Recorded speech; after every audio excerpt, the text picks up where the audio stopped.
Good afternoon. Welcome to Lunch with Books, and this is the cell phone point of the program. If you would quiet your cell phones, please. Next Tuesday, October 21, more poetry. The Richard Haig will be here with Mark Harshman for the Wheeling Poetry Series. Richard is a very interesting character. Read about him in the brochure. He has local connections. And then on the 28th, for our annual Halloween festivities, we will perform on this stage a radio show of Frankenstein. You can participate when we do the sound effects, if you like. But yeah, Frankenstein. And we have a little promotional video that we're currently planning, and we'll have that out before the program. So, what happens when four poets, three of whom are here? I don't want you to think my math is that bad. Friends for years gather in a beautiful place to sit on a porch to talk, live, breathe, and create poetry for days at a time. Well, the result is this remarkable little chapbook here containing, it's over here, sorry. That one, like I was saying, containing some of the output of those sessions over a period of several years. A lovely and intriguing book, which is available today, along with some others. So I want you to welcome the Porch Poets, three of them. Susanna is not here. They'll tell you about her.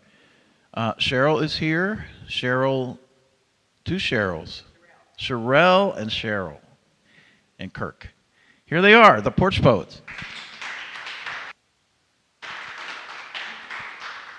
Thank you very much. Thanks for having us. We appreciate being invited up here. Just a little bit of background before we start. We started getting together at the porch of my place down in Pocahontas County, West Virginia, in 2016, and we met there 2 or 3 times a year for several years. The three of us, and Susanna Conley Holstein, who can't be with us today, to do workshopping among ourselves. It was pretty intensive weekend. It was all poetry all the time. Except for cooking and eating. And it after a few years of that, we decided that we had enough material that came out of those sessions that we could put together a little chapbook, and so we did. The place itself is a pretty special place. It's the old section foreman's house on the what used to be the Greenbrier Railroad. It's now the Greenbrier River Trail. It's right on a trail. It's out in a big bend of the river. It's surrounded on 3 sides by one pretty big cattle farm, which itself is surrounded by the Monongahela National Forest and Watoga State Park. So you're out there pretty much isolated. We're on our own.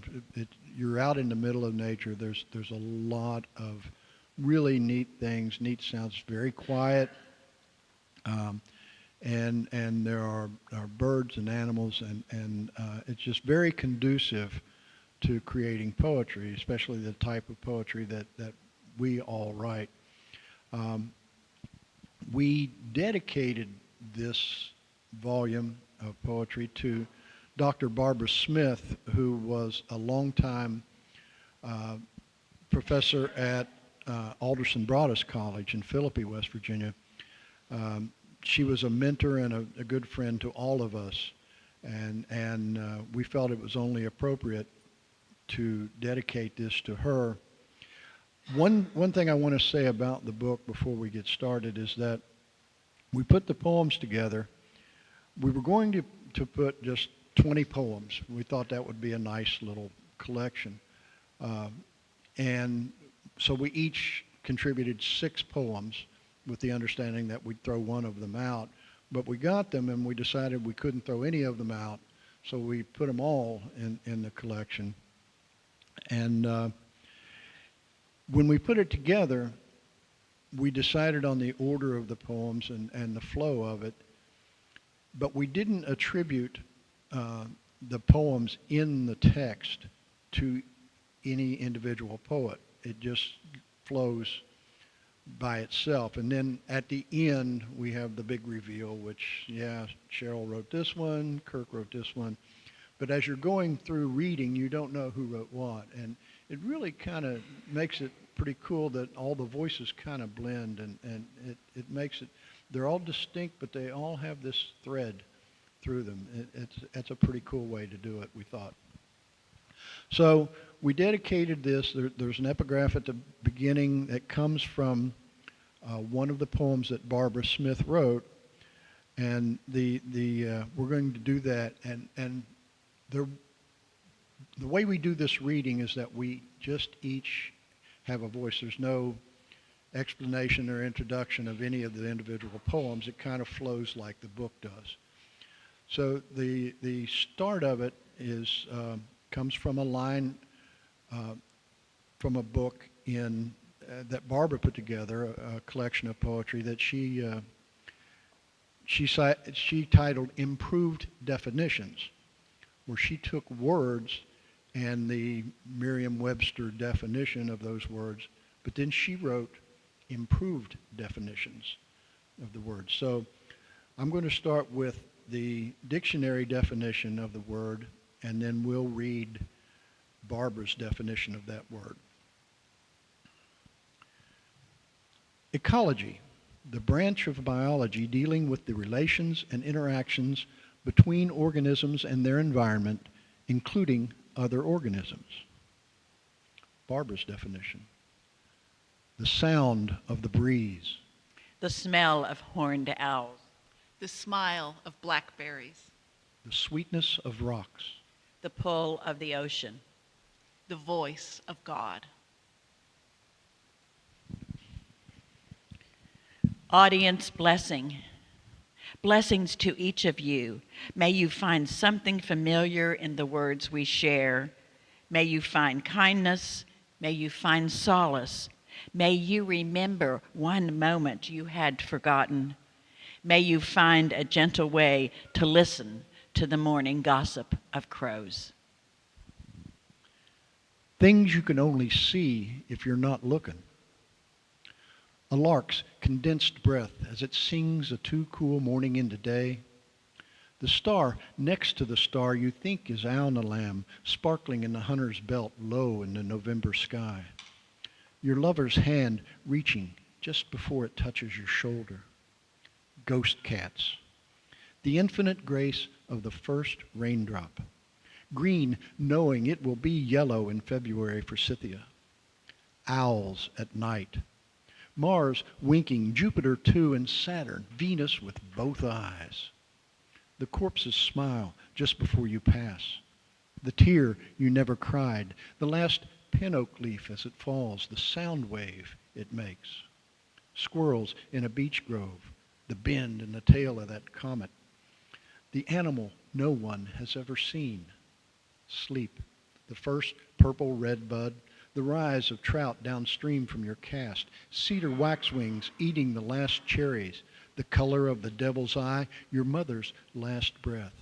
The spirit rising from everything, from you, from the river, from the grass blade and the elk, from the sentient wolf and the sheep in the pasture, from hay in the field and from peaches in the orchard, from turtles in the pond, the swell and pull of it all, lifting, lifting, lifting.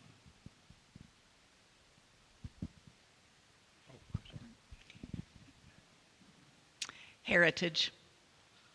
The mother's a washing machine loaded with cucumbers, a table crowded with mason jars and pickling spices. She's the hum of the needle, making costumes for her children's ice carnival. She's a china teapot, a slice of grape pie. The daughter is the dare covering the eyes of a boy playing chicken on the fast road. The crimson tip of a cigarette nestled in the oak, watching church boys play football. She's the quiet wash of a cross-country sunrise, running to be alone. The mother struggled in high school, dropped out, worked at Wally and Lloyd's, gave up wages for family groceries, siblings' college funds. When the daughter becomes ill with doubt at nursing school, the mother recognizes the demons, takes her out for bagels Monday mornings, tells her she's proud of her for making it this far. At 22, the daughter flies away to volunteer in a dusty Colorado town. As a public health nurse, so much is expected. She thinks she might break. She blames God and starts writing.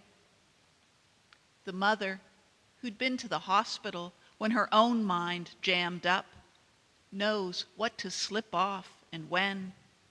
She reads the poems, understands, and when one appears in the church bulletin, she tells everyone her daughter is a famous poet. The mother is a lilac bush, a sweet lullaby. At night, the daughter's room fills with a fragrant, faraway song.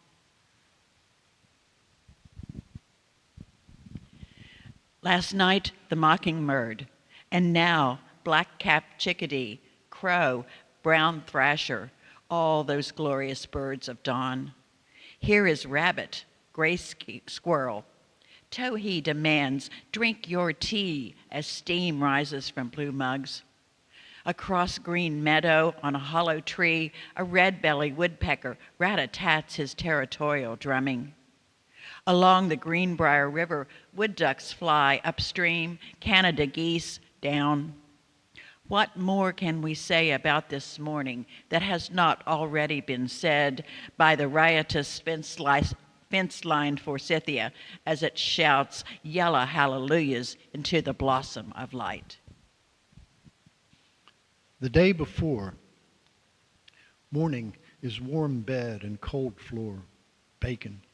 Words spoken and unspoken move around and through. Daylight warms the porch, the pasture, the book in your hands. Poet says light is ivory. You smile. Poets know light has color. Afternoon is cut grass and gasoline, sweat, high sun. Clouds lean down, shadows play, birds laugh and move on. Poems float in rising air, hawks hover above them, devour them like the day devours you. It is easy to sit on a swing, wait for friends you know will come. Blue unburdens the sky, deeper and deeper in low slant light of early October evening. Things settle, birds, daylight, words, you. In gentle fields, buck deer browse unhurried.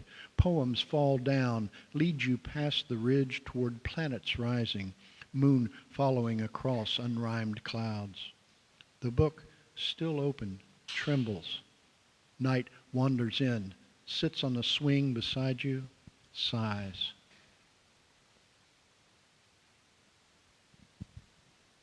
Poetry before breakfast. In that wavery time, after waking, before the ordinary day begins, I write. My good dog, who smells like the woods, lies on his yellow-gray back, stretching impossibly long as I scratch his belly. For warm-up, I read a Steve Scafidi poem, The Egg Suckers, then Jeff Gundy's astonishing details of the universe. While I write, Paul Simon sings me to Graceland. Excuse me. And my English breakfast tea with cream steams the morning. In grade school, I chewed my hair, pretending no one could see me. The damp taste of fear has gone now, and my thoughts don't halt and stutter, but rise, sure as the sun. A voice flows through me. Will you go further? This is not an accusation, not a direction. Yes, I answer.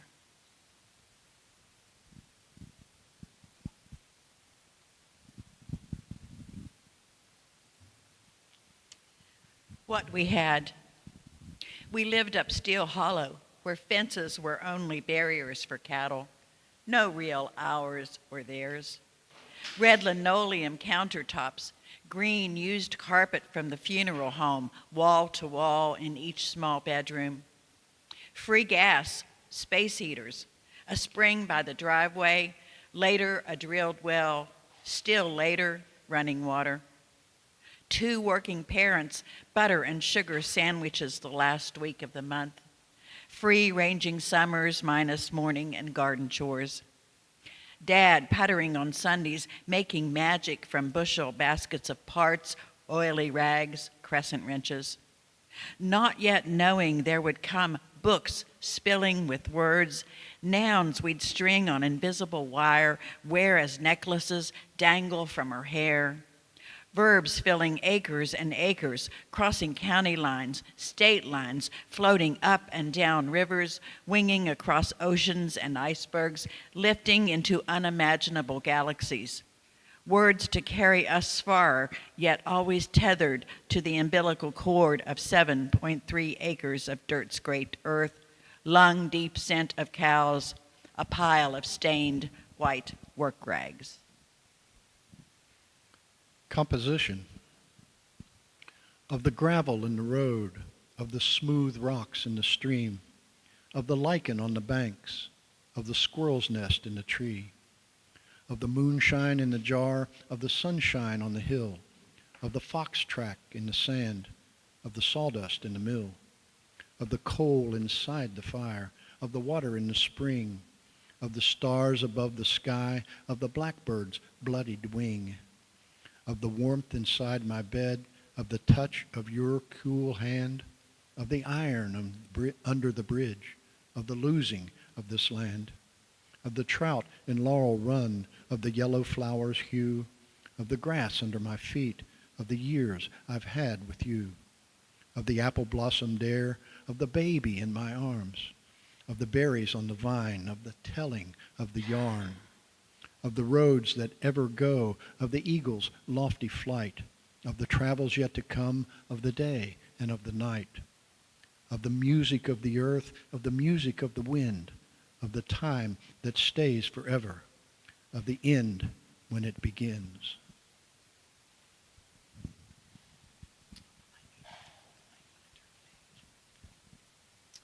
Rules for the open mic poetry reading.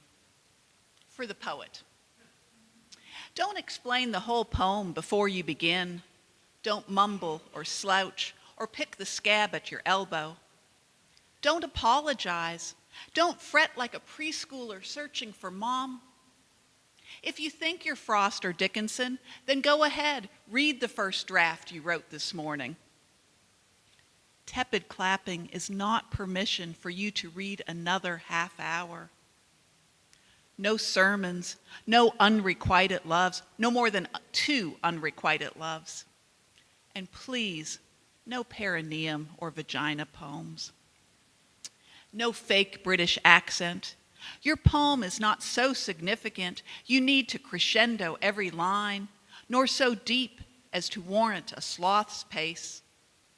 Never fade out in the final stanza or mute the last word. And if you fail, fail gloriously. Treat poetry with respect, don a clean shirt. Read as if you like your poems. For the listener, don't make grocery lists or play solitaire on your phone.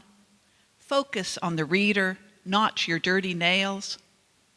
Don't be afraid to sigh, nod, hoot. Drink beer if it makes listening easier. Gaze out the window of your mind and change what you see according to what you hear. Allow yourself to be surprised. And afterwards, don't rush off. Discuss a poem over wine and cheese. If you have the means, buy a book you like. Instead of listening to the radio on the way home, try to remember a metaphor. Next time, bring a friend. Come early, lounge near the front. Smile at the reader before she begins. Let the poem lead you where it will. Nuisance poets. Section 10.23 West Virginia Linguistic Management Regulations 2021. Poets committing depredations upon academic or small press anthologies, independent press chapbooks, e-zines, or regional literary publications, instigating live readings at libraries or general public gatherings, or when concentrated at conferences or workshops so as to constitute a hazard and or other nuisance, may be taken at any time. No daily limits.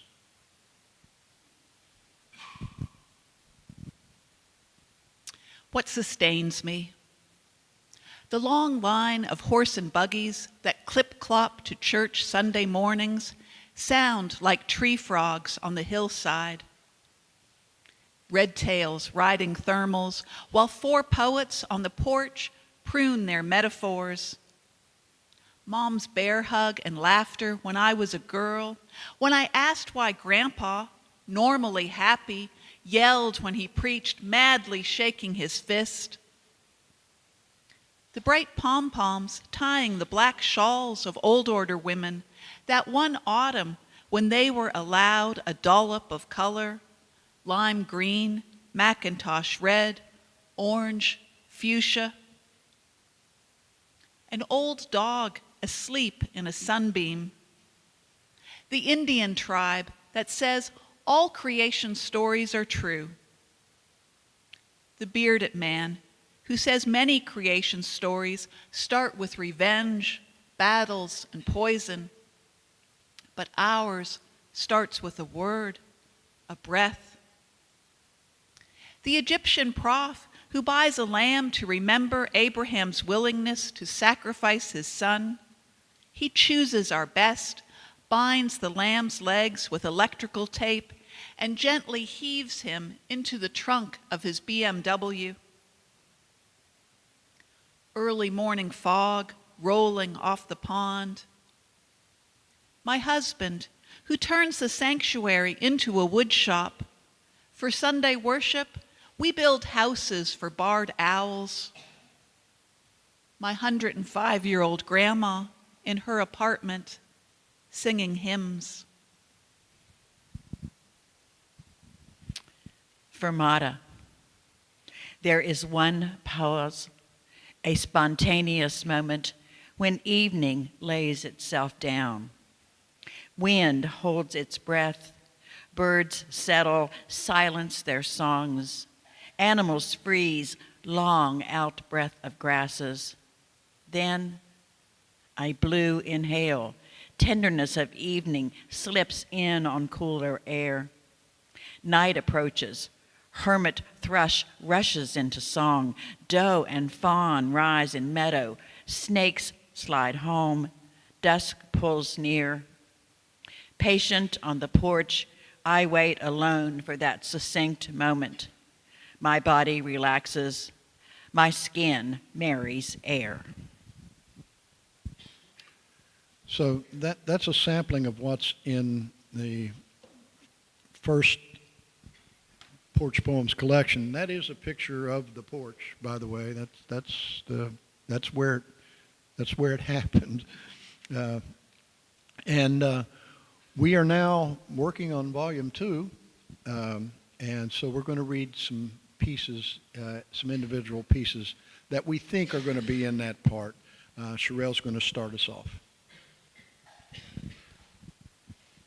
Skillet, skillet, forsythia, wasp.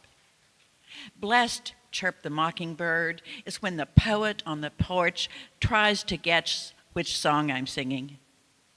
Blessed, sizzled the old red skillet, is to be so warped no one wants to light a fire beneath me. Blessed, beamed the bright April sun, is someone to curl up, nap beneath my brilliance. Blessed, bragged the forsythia, is to bloom when and where only 2 eyes see my jubilation. Blessed, shivered the frozen raspberry, is when I'm baked in spring bread, tasted, relished, savored. A touch of heat in the back room, which has been empty all winter. Blessed, buzzed the wasp in the wall. My poems play hide and seek. They prowl that space in my car where a clutch pedal once lived. They cruise along with me, lurk in potholes, ready to jolt me into recognition. Sometimes they hang on clothesline, flap between drying shirts, socks, underwear. They dance in the pages of a 1964 photo album, wait to catch me empty-handed with no pencil or paper, want me to tango around my old bedroom with my two best high school friends. My poems have no permanent address. They travel, secreted away on my scalp like a wood tick at the base of my hairline, sucking and sucking until I'm forced to notice them, carefully pluck them away from my skin, use my own blood as ink to tally this life. Poems were.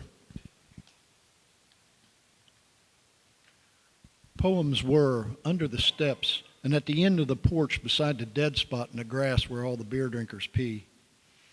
Out by the fence where the old pipe still leans, in the water, the well, the leach bed, in the seal on the septic tank, in the mud on the shovel, in the boarded up fireplace, the cupboards, the iron skillets, in the jar of black snake skins, in the river, the campfire, the lilac bush, in the kitchen when we weren't looking, playing cards or telling stories, and somehow they found us anyway, words slipping out of us when we told what happened, what we did, where we were, when, and who was that said that thing we all remembered, and they still made sense, and they still do, and rhymed in their own sweet time, and we never knew.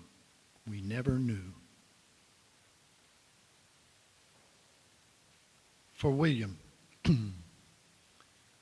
There's a boy who watches me cut grass on the hill behind his grandmother's house. He waves from the base of the walnut tree that marks the property line.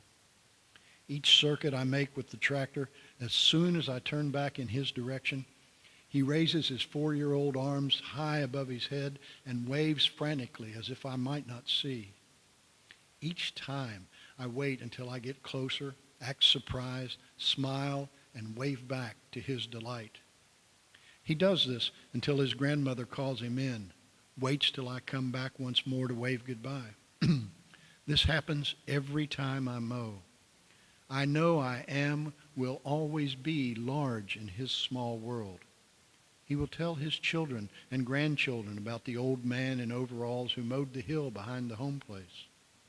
Now, always, there is only William waving in mottled sunlight under a walnut tree, cut grass shimmering green in a field, an old man on a tractor.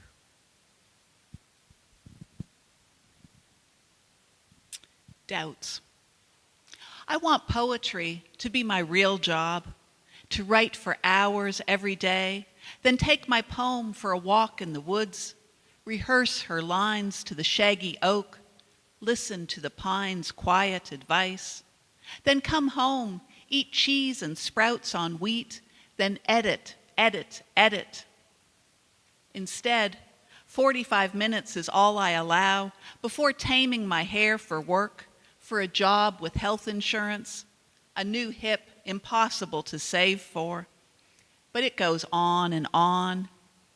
Maybe I should have nestled down in my hometown at the library's corner table, filling notebooks, worked part-time at the Sip and Bite, knowing if I couldn't make it, someone would rescue me. Perhaps I'm selfish, sitting here among strewn papers and books, piling up words filled with delusions of grandeur. Why should anyone read me? I'm no scholar, no philosopher. And besides, will anyone benefit from this poem? Can it shelter an elderly woman, soothe a special needs child like the one helped onto the bus by my 80-year-old mother-in-law, her Mennonite work ethic inspiring something real, something useful? I'm tired of trying to silence the God in me. If I could trust the gift I was given, would I know how to end this poem?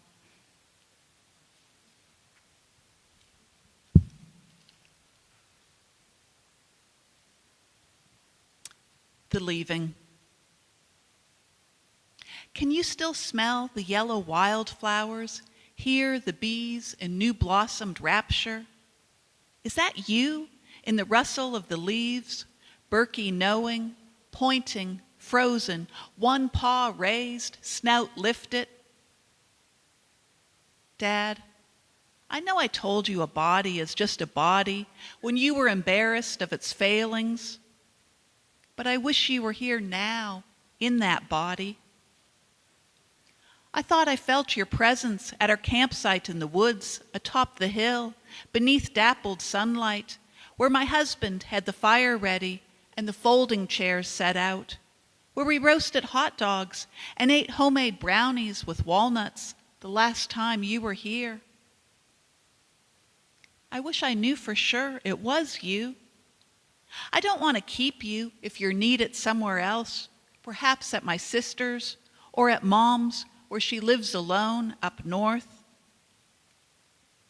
I remember your pain last July when you wouldn't go to the clinic until after biking with my husband to the diner for Eggs Benny, wishing, almost insisting, no hospital admission, just a prescription, because you longed to sing Draw Me Nearer and Jesus on the main line with your brother that evening for my reading. And you did, beautifully. I heeded those songs and prayed. When the transfusions couldn't keep up and you knew you wouldn't get better, you refashioned yourself, and we were drawn to the soft warmth of something far and near in you. You held our hands and blessed us, said we were all on a good path. Then you sang, I am not afraid, your deep bass voice lifting as you left. The three of us, were at Poet Camp, and we were doing some poems from an exercise that we'd given ourselves. And we thought there was something a little special about it. And something in it rang a bell about an old, neglected form that's rarely used. You rarely see it. I think it may be Greek, but I think probably it's Celtic. And it's called a triskel, Triskelle, triskel, something like that. But you may have seen the images. They're old images. The three Celtic circles that are in threes. Here, there's a picture here of it. It's pretty cool. There's three rabbits and 3 ears, but there are 3 rabbits and 6 ears because they're all put together. It's very strange, and it's probably predates the Trinity. Probably predates it. 3 is a sacred number in a lot of old civilizations, but this is a form that you rarely see, and we thought that this kind of lent itself to it, and so we tried to write one. And this is, and the title of it is just, a little explanation about the form. It's for three poems, 3 voices, repeated 3 times in 3 different orders. So it's a little complicated. Sherelle's going to start. Just go, sang the chickadee. No use hiding behind an umbrella or the door. Step off the patio. Make friends with the breeze. Begin with a stumble. Nothing matters more than to soar, to float. Whisper all your dreams, I will hear. Come out of hiding, even if you stumble, even if you don't know the path. Just go. Let go. The whispers behind the door are just whispers. Float if you can't soar at first. Recognize this is all. What intimidates you lifts you. There is no right answer. There is no question. I am always telling you this. You are always hearing. Come out of hiding. Just go. Let go. We have already fallen. We have already risen. Just go. Stop standing rabbit still, pretending no one sees you. Lean in. Listen. Your music will become sweeter with time. There is no right answer for your life. Greet the apple-blossomed breezes unlacing your fears. Let go. Soften. See the verdant place beckoning beyond the porch. Begin. Again. Feel the buoyancy of joy lifting. Come out of hiding, even if you stumble, even if you don't know the path. Just go. Let go. The whispers behind the door are just whispers. Float if you can't soar at first. Recognize this is all. What intimidates you lifts you. There is no right answer. There is no question.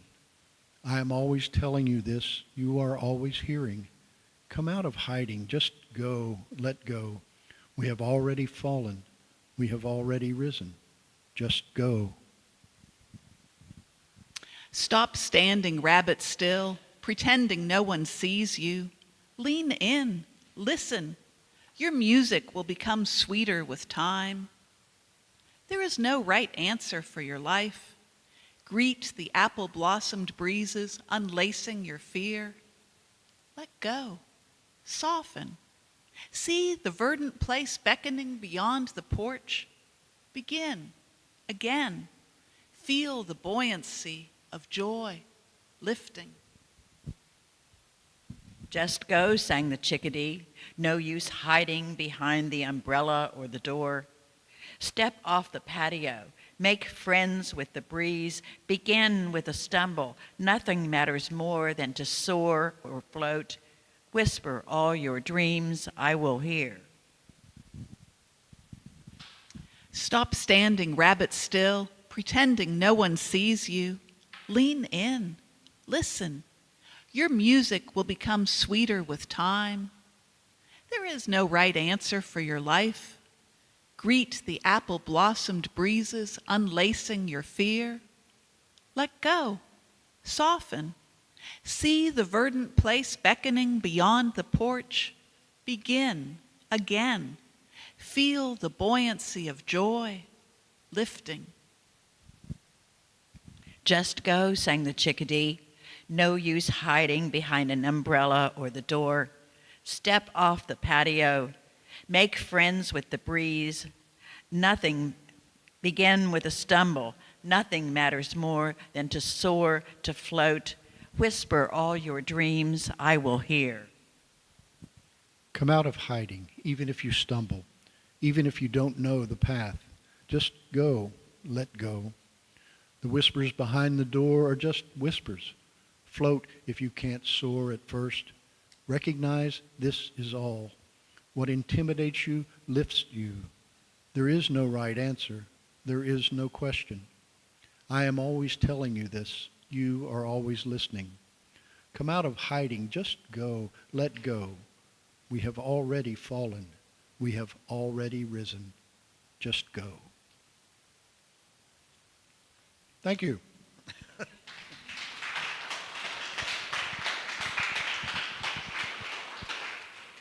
We'll be happy to entertain any questions that you might have or any comments.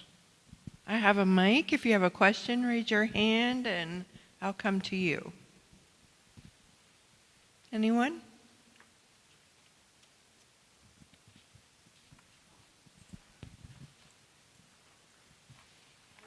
I was interested in your poem about butter and sugar sandwiches. And I'd like to tell me about that, if you could.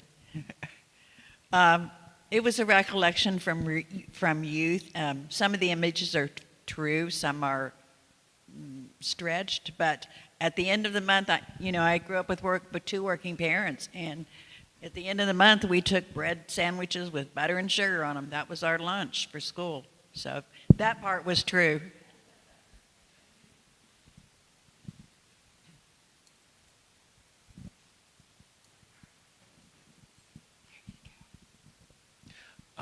There's an obvious link in several of the poems between the poets. When you get together to write, do you often have a singular prompt that you work on individually or together? How does that work? You have the mic. Yeah, a lot of these poems came from a single prompt. What we'll do, I mean, it's not scripted. Poet Camp's not scripted, but we usually come with prompts or exercises that we give each other. And as you could tell, some of the poems came from the same prompts. We didn't decide to use those poems, but those were the ones that we submitted to each other, and they just happened to make it into the collection. But that was one of the points of doing Poet Camp that we thought. We've all attended conferences, poetry conferences and workshops for many, many years. And people go to those things, and even though those are just practice sessions, I mean, a lot of the material that comes out of those prompts and out of those workshops is worthy material. And what we hope this says is that something that comes out of a workshop setting or from a prompt can be turned into good material, publishable material that I mean, it can make a real poem. You know, that's one of the reasons. Sherelle insisted that that's one of the reasons that we do this.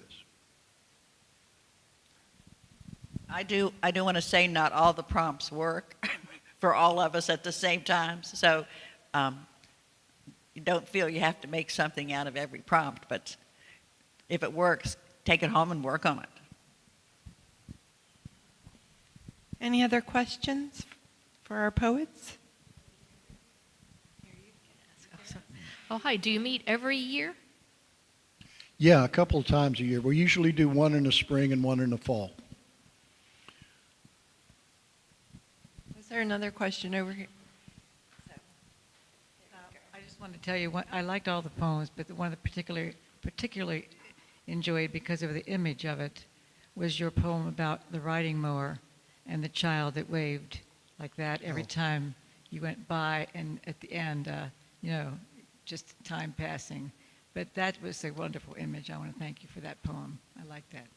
Thank you. That poem was published in the Shepherdstown University anthology that was honoring Mark Harshman. Oh, I see. And Mark had a good comment about that poem. He says, as soon as I read that, I could see my father on the old farm all out in the field. Thank you. Any other questions for our poets? All right. Thank you all very much. Thank you. Okay. Thank you. And we do have Porch Poems for sale up here.